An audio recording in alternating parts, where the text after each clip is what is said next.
Shalom, selamat hari Mei akan kawan pahari samandiai. Terima kasih dan kesempatan jika natenga akamku hari Mei jitu tahu menyampaikan kesaksian akan ita uras.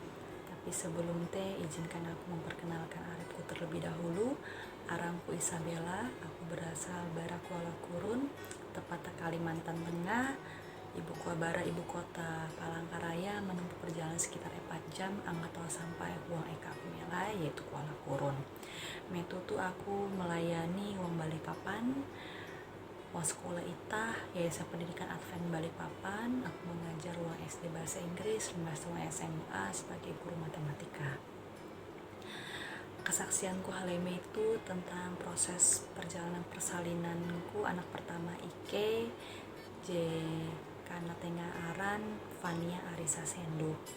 Jadi tepat pada tanggal 17 Januari 2020 IJ, aku merasakan kontraksi J luar biasa dan aku menyampaikan kepada banangku lah, aragi ibu-ibu teh pasti tegi feeling lah. Aku mandir akan banangku sepertinya aku ini sudah mau melahirkan. Sehingga Ike beken aku silah banangku limbas teh empuku mempersiapkan uras proses peralatan akan narai-narai dibutuhkan akan persalinan. Limbas teh melakukan perjalanan ke rumah sakit kurang lebih sekitar 25 menit Ike sampai rumah sakit. Sampai rumah sakit Ike harus mengisi berbagai macam administrasi termasuk prosedur untuk rapid test. Jadi syarat angkat tahu melahirkan normal, aku harus rapid test terlebih dahulu. Amun non reaktif berarti aku tahu melakukan persalinan secara normal. Tetapi kehendak Ike bukanlah kehendak Tuhan lah. Tuhan mengizinkan hasil dari rapid test akanku non reaktif. Aku tahu melakukan persalinan normal, tetapi banangku Kelvin Sendu hasil rapid test Ayu reaktif, sehingga ia tidak tahu menemani aku. Nah, rumah sakit jitu baya tahu ije uluhi menemani aku. Gawi jiti adalah prosedur COVID lah, sehingga hanya boleh satu orang yang menemani. Kevin metode dia tahu menemani aku, sehingga mertua aku empuku je menemani aku. Syukur puji Tuhan hasil dari rapid test empuku teh non reaktif, sehingga empuku tahu menemani aku melahirkan. Sampai Huang Eka proses persalinan semua teh berjalan lancar, tidak ada kendala apapun, dan puji Tuhan anak Ike pertama bernama Fania Arisa Senduk, jenis kelamin perempuan, lahir dengan normal tepat pada tanggal 17 Januari 2021 pukul 21:11.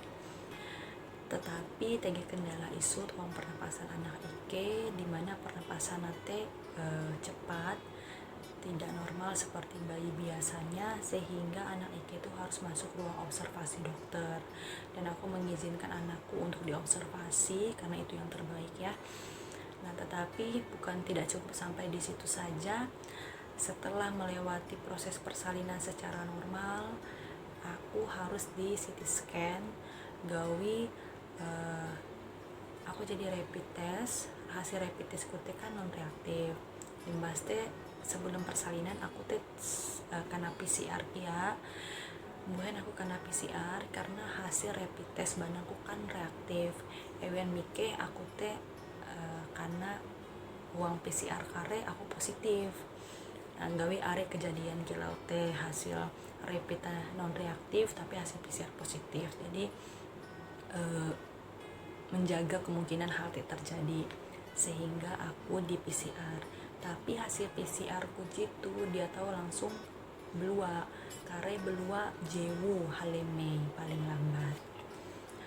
Sambil menunggu hasil dari PCR tersebut, aku karena suhu untuk CT scan seluruh tubuh, sangat memastikan tidak ada virus apapun di dalam tubuhku atau ada infeksi khususnya di dalam pernapasan.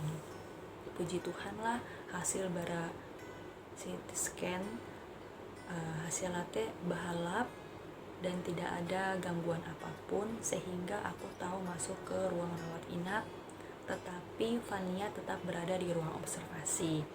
Han Jae-woo berjalan seperti biasa dengan baik, dan sambil menunggu juga tes PCR dari suamiku Kevin, aku karena panggil pada ruang observasi untuk melatih Fania menyusui. Setelah itu saya kembali lagi ke ruang rawat inap. Pada sore harinya saya mendapat kabar ya bahwa Banangkus Kevin nelpon aku, mander bahwa hasil dari PCR AYUT negatif, puji Tuhan. Tetapi aku tidak mengingat bahwa aku juga sedang menunggu hasil dari PCR, dan aku merasa bahwa pasti tes dari PCR ku bakalan negatif lah, karena aku tidak merasakan apapun, tidak ada gejala apapun yang aku rasakan seperti halnya orang-orang yang positif COVID. Tetapi sekali lagi, apa yang aku rencanakan tidak seperti yang akan terjadi. Dokter data memberitahukan kepada saya bahwa ternyata saya positif COVID-19 dan saya harus isolasi mandiri karena saya ini kena positif COVID-19 tapi OTG, orang tanpa gejala, sehingga saya diizinkan untuk pulang ke rumah tapi isolasi mandiri dan tidak boleh merawat bayi saya sendiri selama 14 hari. Wah,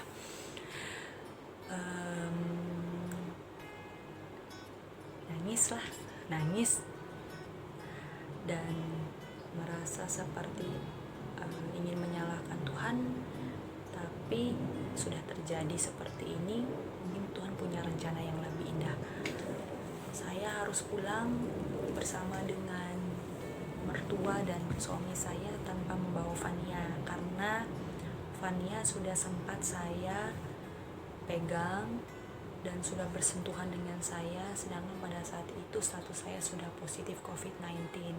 Jadi Fania harus tetap di ruang observasi karena dia harus di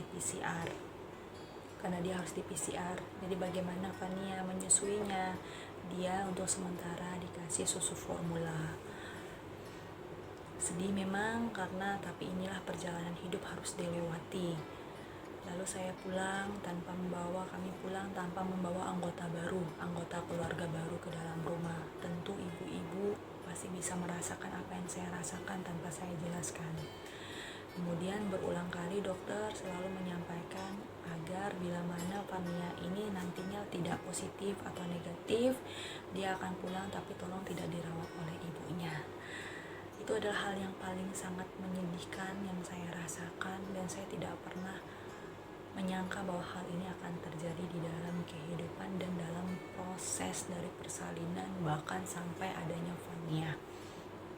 Karena Fania adalah hal-hal yang kami tunggu selama ini. Limbaste, aku berdoa dengan Tuhan semoga anakku dia positif.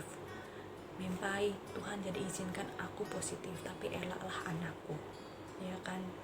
Namun anakku sampai positif, mungkin aku akan lebih down. Puji Tuhan, hasil dari tes PCR Fania hasilnya negatif, dan aku sangat bersyukur Fania dapat pulang ke rumah. Tapi tentu sebagai seorang ibu, saya tidak bisa tidak merawat Fania. Saya berdoa kepada Tuhan tolong lindungi anak saya karena saya mau merawat dia. Kami menggunakan semua prosedur kesehatan, menggunakan masker, selalu cuci tangan sebelum memegang Fania, dan keluarga mengizinkan saya untuk merawat Fania tanpa sepengetahuan dokter. Jadi saya merawat Fania pada saat itu, dan setelah 14 hari saya melihat perasaan saya sangat takut. Saya takut Fania bisa terpapar virus corona, tetapi saya percaya bahwa perlindungan Tuhan jauh lebih besar, jauh lebih kuat untuk melindungi anak saya. Puji Tuhan, setelah 14 hari lewat, saya kemudian tes PCR kembali dengan suami saya, dan hasilnya adalah negatif. Anak saya sehat. Anak saya sekarang sudah berumur 4 bulan 20 hari. 7 hari lagi dia akan 10 hari lagi nanti dia akan sudah berusia 5 bulan.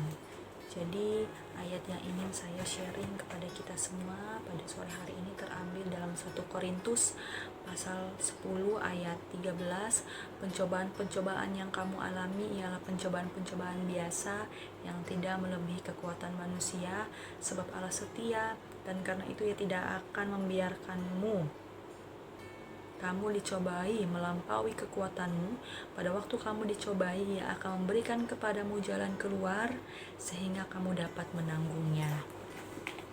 Jadi saudara-saudariku, kawan pahari samandiai, segala sesuatu yang terjadi di dalam kehidupan kita saat Tuhan mengizinkan pencobaan datang dalam kehidupan kita, percayalah bahwa Tuhan sudah memberikan kepada kita kekuatan untuk dapat melewatinya. Dan saya dapat merasakan selama proses dari penyembuhan, pemulihan dalam persalinan sampai saya negatif kembali dari COVID-19, dan anak saya juga diberikan perlindungan dan dalam keadaan sehat hingga sampai pada saat ini. Itu adalah satu hal yang luar biasa bila mana saya mengingat perjalanan yang lalu. Tetapi biarlah kita selalu mengingat bahwa Tuhan tidak pernah meninggalkan kita, dan pencobaan-pencobaan yang kita alami tidak akan melampaui batas kemampuan kita untuk menanggungnya. Demikianlah kesaksian saya pada sore hari ini. Selamat Halemei, Tuhan memberkati kita semua. Amin.